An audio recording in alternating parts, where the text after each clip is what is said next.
Thanks to CuriosityStream for supporting PBS Digital Studios. Why do women shave their legs and under their arms, but men don't? And do women shave their legs because of World War II?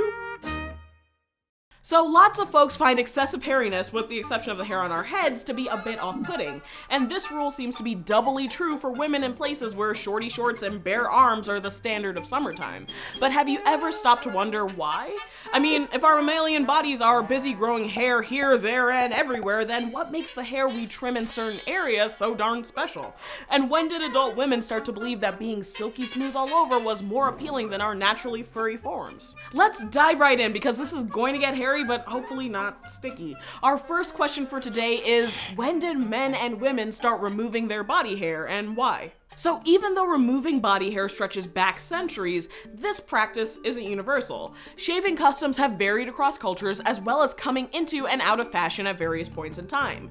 There are some who note that ancient Egyptians may have pioneered the hair removal game with tweezers made from shells and waxes made of sugar, among other techniques. Straight razors, the shaving tool preferred by hipsters and Sweeney Todds, have been around for several hundred years in one form or another, with its most current form tracing back to the mid-18th century.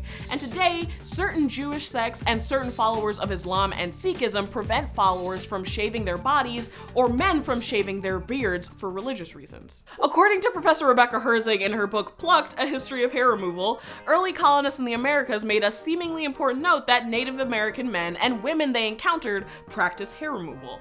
But the reason behind men like Thomas Jefferson noting whether or not Native American men had beards was, surprise, surprise, some super wacky, super inaccurate race science entrenched in European customs about class. 18th century Enlightenment theories dictated that men who could grow beards were civilized, and those with less body hair were prone to feebleness. Herzig notes that these thoughts were steeped in humoral theory from the classical age, which was all about your internal balance and nothing about being funny. It was believed that the four humors, phlegm, blood, yellow bile, and black bile, needed to remain in balance, and that this was reflected in a person's complexion, which included their external hairiness and skin tone. But all of this was a bunch of hooey, since I don't know about you, but I can't remember the last time my physician said my yellow bile was out of step with my phlegm and causing me to grow a beard. Other hair removal trends through the ages included homemade remedies used by women in the US during the 18th century and a rise in depilatory creams in the mid-19th century, often made outside of the home in early industrial factories. But those creams turned out to be less than popular, since they often resulted in burns and other skin issues for women who used them to fight the fuzz, although companies tried to rebrand those same creams as Eastern beauty remedies to make them sound more enticing and less horrible. So people have been plucking and priming for a while, but this wasn't because hairlessness was a universally accepted beauty standard for men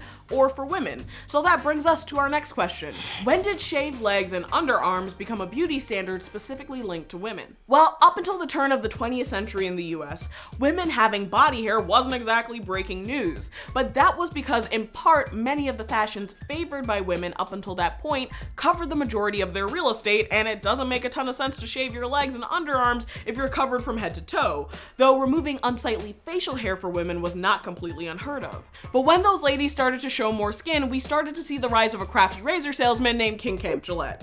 In 1915, Gillette created the first razor marketed specifically to women, the Milady Décolleté razor, which was released alongside a bunch of clever and tricky ad campaigns that linked the latest fashions to hairless women. Buying a dress without sleeves or a skirt with a high hem, then the message was to go out and get a razor to complement your new ensemble. And a lot of these ad campaigns also focused on making shaving sound less like something that happened at the barbershop and more like an intimate part of every well-heeled woman's daily grooming practices. The message to remove underarm hair caught on pretty quickly with the rise of sleeveless dresses, but even though hems were higher, stockings remained a popular alternative for ladies who weren't into shaving their whole leg. But it wasn't until World War II that leg shaving became a bigger trend for women in the US and Europe. In 1939, the DuPont company released the first waves of nylon stockings, which provided women with a cheaper and more durable option for hosiery than their silk and rayon predecessors. But the new nylon wasn't just good for covering legs, it also played a crucial role in World War II when it was used to create parachutes. As a result, Allied forces like the US and UK heavily rationed nylon throughout the war effort, which left legs truly exposed for the first time. Also, the UK implemented nationwide clothing rationing, with people getting vouchers for new items based on the difficulty of making the item, the availability availability of the material it was made from, and the age of the person in need of clothing. For example, fast-growing children received a special allowance. Pamphlets like 1943's Make, Do, and Mend encouraged everyone to mend old clothing, create stylish patches on holes, and to knit new items out of the yarn picked from old ones, including knit underwear. But despite the shortages and regulations, there was still encouragement from Allied governments for women to boost morale in the battlefield by maintaining beauty standards at home. So what's a gal to do if she's being told on the one hand to conserve costs, while on the other she's being told that letting her appearance slide could actually cause the war to go worse, because not shaving is apparently as bad as the Second World War. Well, this led to a variety of solutions, including, you guessed it, shaving your legs to stay smooth, a style that was popular also with the pinup models of the day. But women weren't ready to abandon stockings altogether. This led to a few interesting solutions to give the appearance of nylon-clad legs, including drawing a line up the back of your legs to mirror stockings, or darkening the skin of your legs with tinted lotions and gravy browning, which is a dark molasses and spice mixture that's popular in England and used to darken gravies. Side fact, also popular in the former British colonies, since I grew up seeing this in my mom's spice cabinet. But despite the final and kinda delicious option of gravy legs as a fashion statement, this only worked if your legs were already smooth.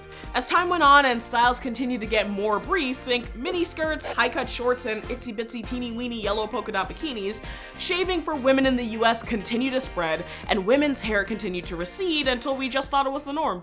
So how does it all add up? Well, although having hairy legs may seem outside of the cultural norm in the contemporary US, our aversion to hair on women's legs and underarms is actually a relatively recent development. And a development that has more to do with wartime rationing and sneaky ad campaigns than it does with hair growth being inherently bad. And we have King Camp Gillette, a guy with a name that sounds like a cross between a comic book villain, a character from a fast food restaurant, and a sleepaway camp for the well-to-do, to thank for that.